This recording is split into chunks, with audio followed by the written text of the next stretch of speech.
Yes, absolutely. Thank you. All right. I'll see you.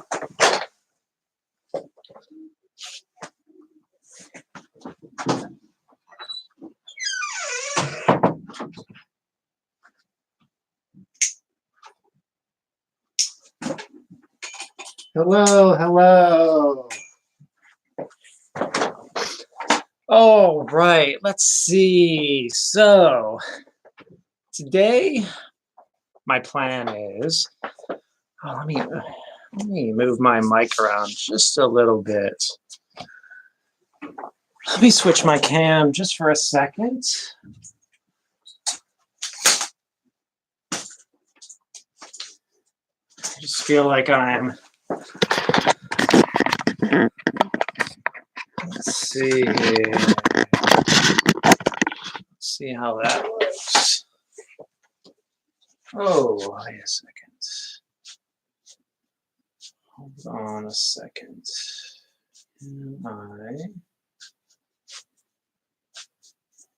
Oh, no, I'm not going to be able to do that.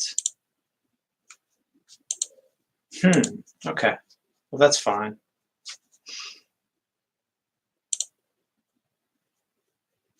Not a big deal, but okay. Just trying to change my camera around a little bit, and I realized I'm using the integrated cam on my computer, and that's not exactly what I wanted to do. So anyway, what I wanted to do today and talk about was, I guess, about joining a master's program and kind of why someone would select a master's program in our field. Talk a little bit about, you know, the difference between a master's and a certificate. These are topics I've talked about a lot, but I had a request from someone to talk about some of these topics today, so that's kind of why I want to do it. And all right, let's see here. So let me just make sure my settings are good here before I really get going. Yes, okay. So let's see. First of all, let me talk to you a little bit about my master's program, because I think that's really what the request was, for me to talk a little bit about my program and some things that are going on. So I teach in a Master's of Instructional Technology program here at UNCW, and I'm in my office today. A lot of times I do my sessions from home and everywhere else, but, you know, there are, you know, so I talk to a lot of students, and they're interested in, do I need a master's degree to get in this field, and why do I need it, and what's the value, and, you know, should I get a degree versus a certificate, a master's versus a certificate and stuff. So let's start out with, you know, what is instructional design, and why is it for you? So instructional design is a field about, you know, we are training, we design, we develop training. You know, people can ask me, what's the definition of the field? What do you guys really do? And basically, you know, my goal as an instructional designer is to somehow improve, take some kind of content, improve it, put it in a format that allows people to learn from it, and be able to demonstrate that learning, usually through some kind of an assessment, whether that's a, you know, demonstration, a test, but some kind of assessment to allow those people, so that I know they know it, so that they can actually take that and use it in the job or in their work or wherever they want to use it. So that's really what an instructional designer does. That's like the very simple, like one sentence, one paragraph definition. But what an instructional designer does is much, much more complicated. We do all kinds of different tasks. In fact, if you go to different HR departments and ask them what an instructional designer does, or you go to job boards and look at what instructional designers do, you're going to see, like, you know, get like 20 different descriptions. You're going to get some people that are like, well, we need someone who can develop, you know, design images. You might get someone that talks about computer programming. You might get someone that talks about shooting video. You know, so you're going to get all these different answers. And the funny thing is, you don't even have to really be into technology or using technology to be an awesome instructional designer. Instructional design is more about the front end, the design work, not necessarily developing. Now, you can develop if you would like to. There are a lot of instructional designers out there that do development work. In fact, that's what got me into the field. I was really, really interested in HTML web programming and stuff like that. You know, these are things I've mentioned many, many times in the past. And, you know, so, you know, I was really interested in like web design, this HTML, Photoshop. I'd taken some Photoshop classes, was really interested in Photoshop, just loved that kind of thing. So, you know, that's what got me into the field in the first place. Even when I was in the field and I applied for my first jobs, which I learned was a mistake, is that I was telling people I wanted to be a developer. And I was getting some odd looks and not really, I didn't get hired at like my first 2 interviews. Well, that's not true. I didn't take the first 2 jobs because they were really, one of them couldn't get me an offer that I liked, and the other one didn't hire me because I was really speaking to them as a developer, not an instructional designer, and I didn't understand that difference. So let me talk about some of those differences too as well, and we'll see if anyone has any questions and wants to ask me any questions. They can message them in, but I'll kind of talk for now and I'll answer questions as they come up.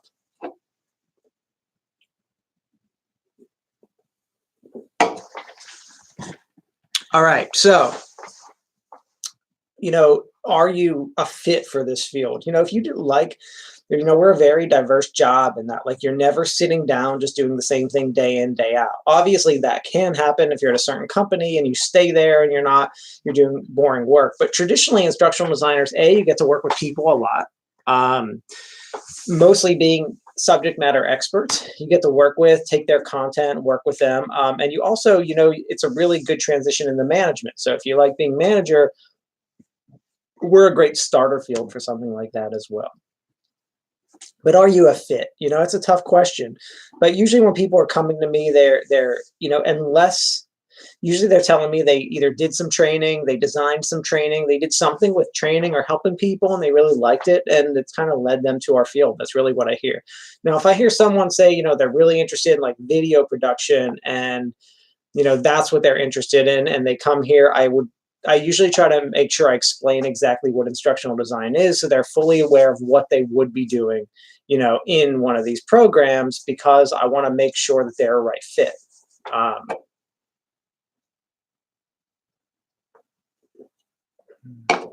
Sorry, I'm drinking my soda, but my LaCroix water, but I had to run up. It's like 100 degrees outside. I had to run up to my office today just for this. My normal computer, nothing was right. My normal computer, my camera, nothing set up.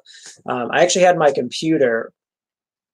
So one of my computers died on me the other day. The school had to wipe it, and they did, and I just got it back. So I was like installing things before this today, and before I have my other things this afternoon as well. So let's just talk about some things in the field. So kind of the difference between the master's and the certificate, what I usually like to tell people is the master's is for people who are trying to get a new job, who are going out in the workforce or trying to do a career transition, whereas the certificate's more like about like acquiring knowledge, you know, learning about the field, and, you know, you might need it for, you know, a new job or something like that. But it's really not for the career transition person. That's really not what it's for.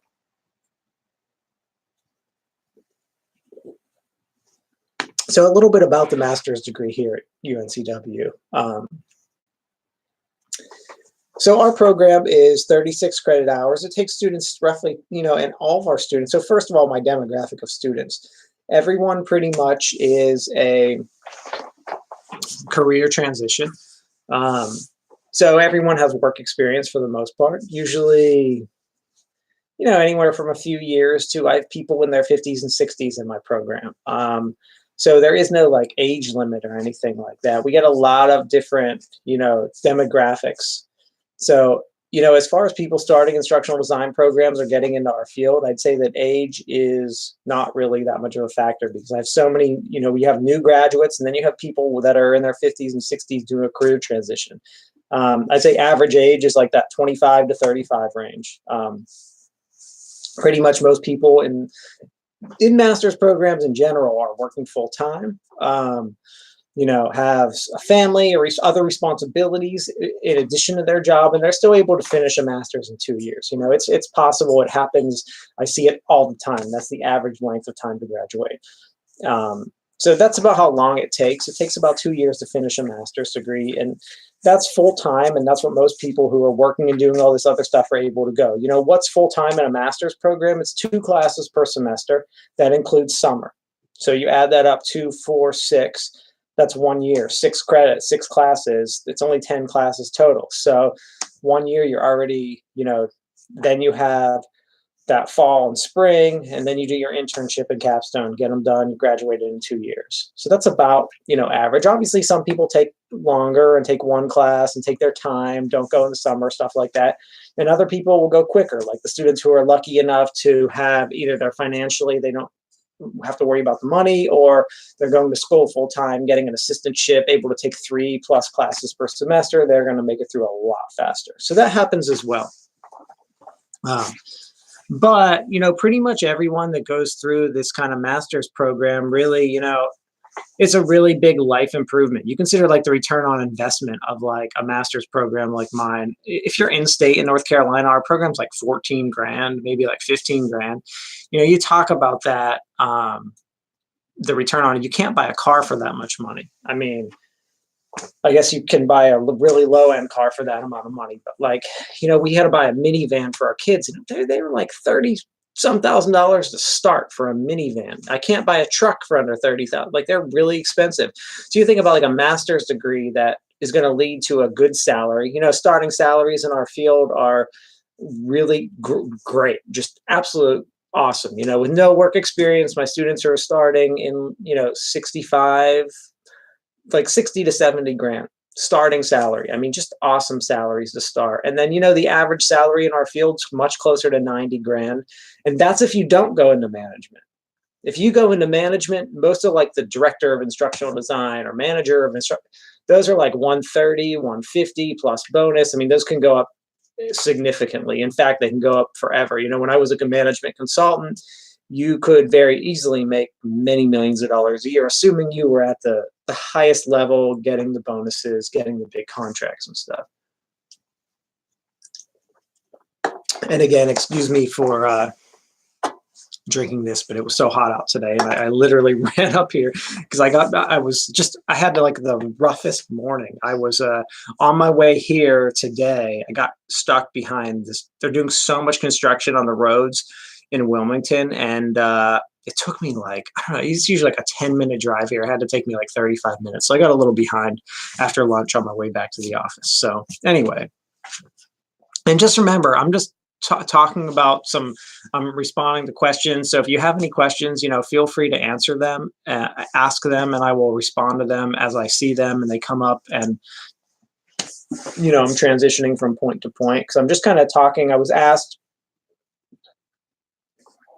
basically what I was asked was to just come here and talk a little bit about my master's program and just talk about Edtech and instructional technology in general. I love just talking with people about the field, learning new things, and, hearing from others and see what they have to do. I mean, it's fun that's part of my job, that I just get to sit here and kind of learn about the field all day. And I really like it. So anyway, what I was talking about was my master's program, and basically, getting through takes about 2 years. One of the things I really, really emphasize to people in a master's, getting any master's in any program, first of all, I tell people, when someone like a friend asks me, should I get a master's degree in whatever field? I say, do you need the degree for some reason? Like, is it worth it? Is there some return on investment? In our field, it really is, because you pretty much need the degree to get any of the jobs. Can you get a job in our field without a master's degree? Yes. The problem is you are automatically eliminated from a bunch of jobs if you don't have it. And everyone you're competing with is going to have that degree. And if you don't have the degree and you go into an interview, you might not know what you don't know that that degree could have prepared you for in that interview, which will also lead to you not getting that job. I've interviewed instructional designers that have been working for 10 plus years as an instructional designer, and they don't have a degree, or they went somewhere for a degree that wasn't really a good quality program. And all of a sudden they can't answer basic interview questions that I'm asking them about instructional design. And it's awkward for them that they can't answer the question, that they don't really know what I'm talking about. And it's awkward for me when I look at their resume and I think, geez, like, how's this person been doing instructional design all this time? So that's a definite huge consideration. And when I say you're eliminated from jobs if you don't have the degree, if you're applying to any big company, a lot of them just require, I mean, their HR is getting 300 applications. They're looking at basic qualifications before they even give someone, the hiring manager, the resumes. So like, you don't even make it past that first step. So it can really be worth it. But, as far as like the ROI, take like a teacher in the state of North Carolina, average salaries are like in the 30s, average starting salaries in our field, just to start, are like in the mid 60s. So huge discrepancy as far as like pay scale from education to, being an instructional designer. So the return on investment of a $14,000 degree is pretty big.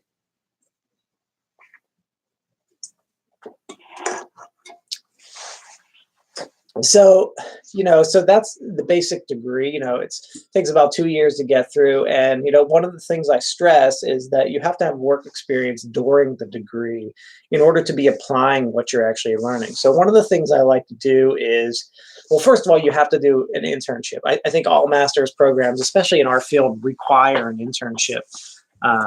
It's pretty much a must, a given, that you have some kind of work experience. But what we also do is during your classes, like I'm teaching a class this semester, actually I'm teaching 2 classes this semester that require the students to go out and do a real instructional design project.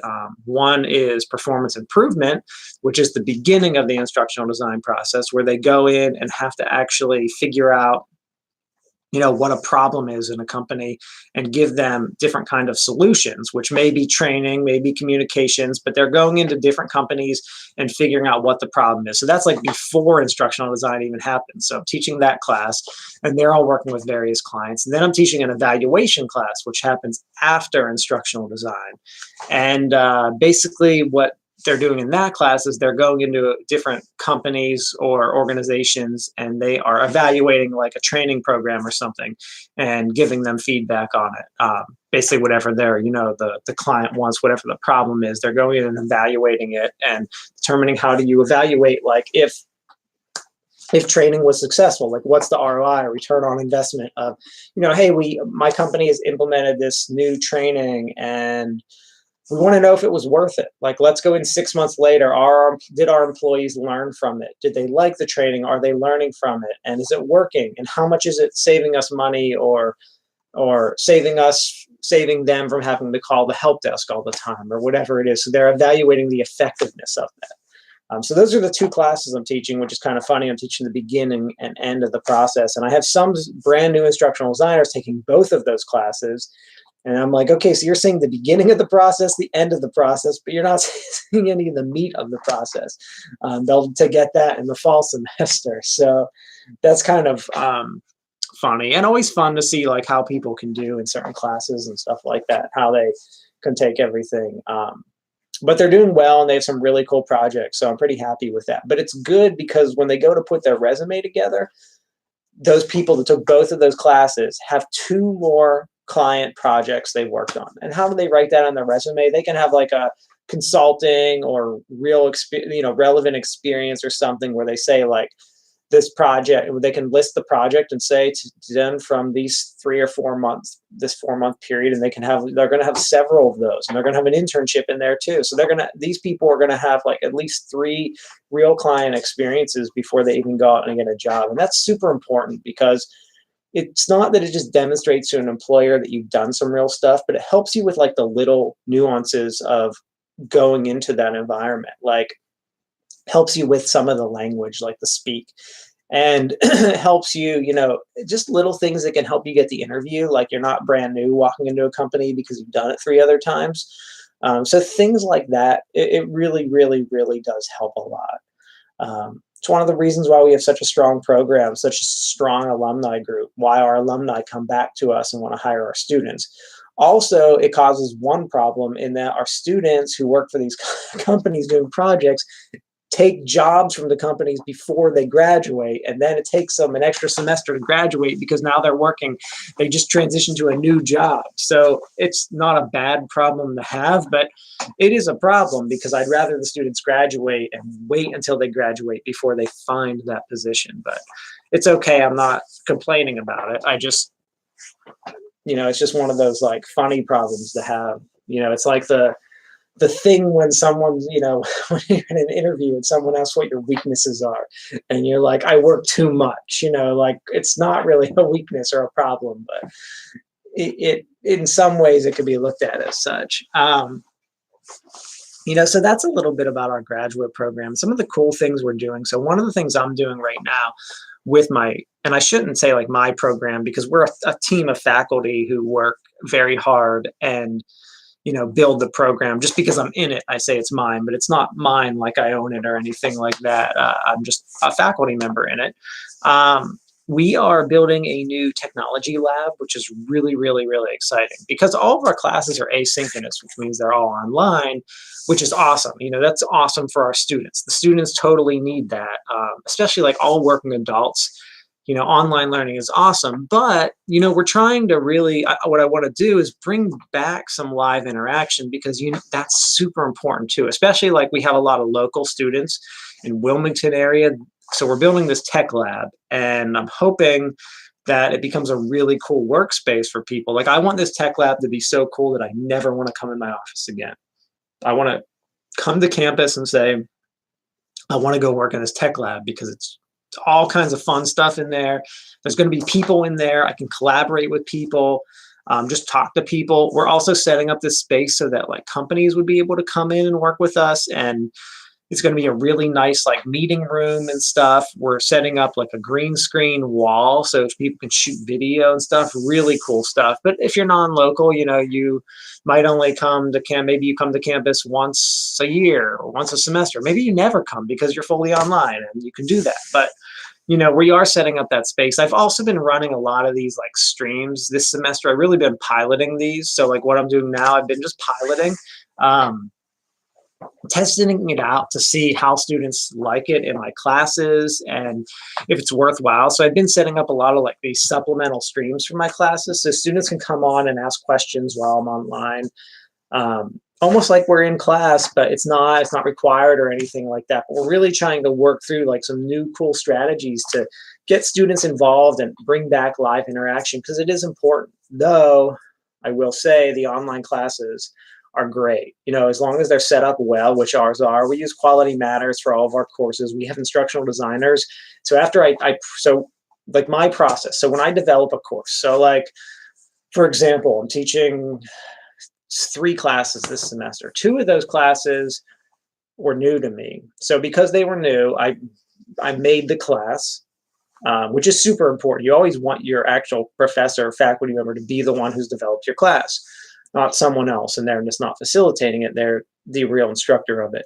So I developed the class, and then what I've done is I give it to a team of instructional designers. They review my class for Quality Matters, which basically is like Quality Matters just means like it's organized well. That's all it really is. It just means the class is organized well. And then we put it through ADA compliance, which is for disability. So like if you were hard of hearing or you had vision problems or something, the course is accessible to you, assuming you have the technology to read that stuff through like a screen reader or something. So they test all of our courses to make sure they meet all of those standards, which is awesome. But the cool thing about our program is that the instructional designers also know our content because they're instructional designers. And most of them are alumni of our program too.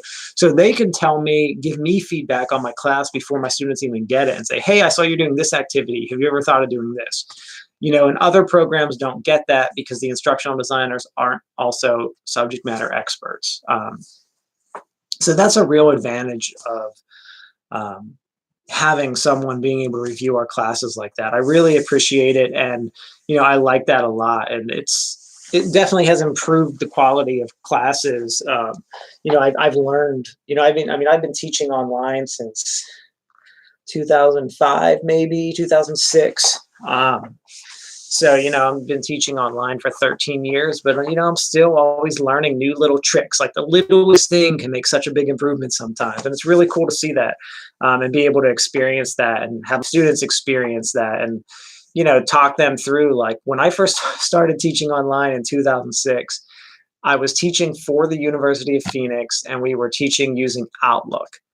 So if you know what Microsoft Outlook is, that's how they used to teach the courses because the learning management system at that time wasn't they weren't very popular, and there was only a few out there, and they were really, really expensive. So no one really had them. So programs. I was using Outlook Express actually to teach a class, which is really interesting, and it wasn't terrible. It wasn't bad.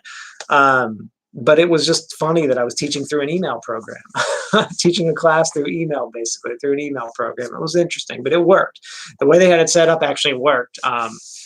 But that's where I started teaching online, 2006, using Outlook versus now where everyone has a learning management system, whether it's proprietary or not. They have this beautiful LMS. We're using Canvas here now at UNCW, and I really, really am enjoying using it. We were using Blackboard as of last year. We were using Blackboard. I really like that too. I think all the LMSs have kind of caught up. I'd say the big three are Canvas, Moodle, and Blackboard, at least at universities. There's a few others out there, but they're all kind of being like acquired by the big three. I'd say my personal favorite is Moodle, just because it's open source, which basically means, like, first of all, it's free. So like anyone can install it on their server. That doesn't mean the LMS is free because you still need someone to manage it, support it, install it, do all the stuff. So it's not like free, but it's free to take the code and do whatever you want to. So like I can program different things in it and stuff like that. So that's one of the reasons I really like Moodle. But we're using Canvas, and Canvas is kind of known as like the best one. It has the most features and is pretty user friendly, and it seems like students and faculty really, really, that's what everyone prefers is Canvas. So I've enjoyed using Canvas this year. The switch to Blackboard, it takes a lot to switch to a new LMS, but we've been using Canvas this year, and I like it. I've been enjoying it. The students have liked it. Some of the cool features that Blackboard didn't have, Canvas does, which are really nice. But again, if you guys have any questions, feel free to ask me. I'm on for a couple more minutes, but I'm here. I can stay on for a little bit longer too. So if you have anything to ask me, please ask me. I've basically just been, talking about my master's program and some of the things about the field. Not really any new trends or anything like that today. Nothing too exciting.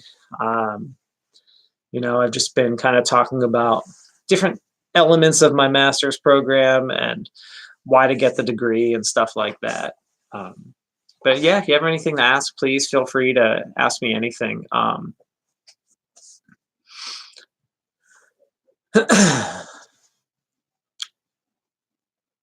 But let's see, I guess I'll pick a new topic to talk about. So, oh yeah, I can go back to my lab a little bit. So we're building this cool lab, and basically, so let me talk to you a little bit about what the lab is going to have in it. So first of all, I already mentioned that it's going to have a wall green screen, which I just think is awesome. So like when you walk in the room, so first of all, if you've ever seen our lab, it's been more of a classroom than a lab. I shouldn't even call it a lab. I should just call it a classroom. But we're basically taking a classroom and we are creating a really nice workspace. So we are doing things like, first of all, we're gutting the entire room. We are adding carpeting. So it's like, it's got that like classroom feel right now where you walk in, it's like that high school tile on the floor, getting rid of that, adding carpeting. all nice, really nice furniture is coming into the room, but like the whole wall. So when you walk into the room, the whole right-hand side wall now is going to be, we're painting it chroma green. So it's going to be, the whole wall is just going to be a green screen. So when people are going to be shooting video or anything like that, they can just use the wall as the green screen, which is awesome. Because if you've ever used a green, I don't know if any of you have ever used a green screen, but oh, I got a comment here. I'll just read it really quick. Thanks for the info. Oh yeah, no problem, Josh. Definitely, feel free to ask any questions or anything. But so we're building this room, and we're gonna have a green screen on the right. So if any of you have ever shot video with a green screen before, you know that like if you use a sheet and there's any wrinkles in the sheet, or like it's any wind blowing or anything like that, the sheet will move. And when you go and actually try to edit the video and edit the person out of the video, it doesn't, that you might have like a little blip that doesn't do it because the green screen just, was moving, or there was like a wrinkle on it. So you want it to be completely flat. So that's why we're painting a whole wall of the room green, which is going to be awesome. I'm so excited for that. We're also buying these like projector green screens that you can, like, they're more portable, like a collapsible screen. Think of like an old school, like, when you're going to watch a movie in a room and you pull down the projector, the screen, for the projector. It's almost like one of those, but it's green, so it should be flat. So pretty excited about that. We got a bunch of cool technology. I got a new SLR, new video camera, new virtual reality headset, 4 new Alienware computers, all nice equipment, tons of cool little things too, like things you don't even think of, like just like a game capture device, and just all these little like gadgets that are going to be part of the room that we're going to need, like and things for the room. Like we have 2 really nice TVs in the room right now that are like 80 inches, so we're keeping those, and it's just going to be really cool. I'm really excited. We got a lot of money to be able to build it, and I'm really excited. So I think it's going to be a really cool workspace for people. I'm really excited to like go there all the time and do work. So right now it's just a classroom, and it's really exciting to see like spaces like this pop up, especially now that we're, a fully online program. We're all asynchronous, and our students are all asynchronous, but we have students all across the United States. So obviously that's like a local thing. And so I was asked kind of a question here about, transitioning from science to instructional design. And, if you are thinking about transitioning to the field, it's really are you interested in becoming an instructional designer? Because it can really be worthwhile. So, and I talked a little bit about that earlier, about the transition and really what you want to do and what you want to make of it. But our website has tons and tons of info on it. And I know I'm a little past time. I just had a few people log off because I'm at 2, and I said I'd make this from 1:30 to 2. But if you do have any questions, feel free, shoot me an email and ask me. Or I do these live streams quite often, so follow me on like Twitter or something, and I usually post or LinkedIn, and I usually post, hey, I'm going to be doing a live stream today from this time to this time. You can come on and ask me questions live. It's a really good chance to interact with people and kind of see like, who's interested in different topics and talk about different things. I really like this medium because it's really easy just for me to say, oh yeah, I've got an hour today or half an hour today. Let's do a stream, and I'll talk to a bunch of people at one time and try to answer a lot of questions that I'm getting from a number of different people, and they can all kind of see it at the same time. And, so that's what I like to do. That's why I like these a lot. But anyway, well, that's it for today. Thank you for watching. If you have any questions or anything, please feel free to shoot me an email, and I'll be sure to respond. Thank you, guys. Have a nice day.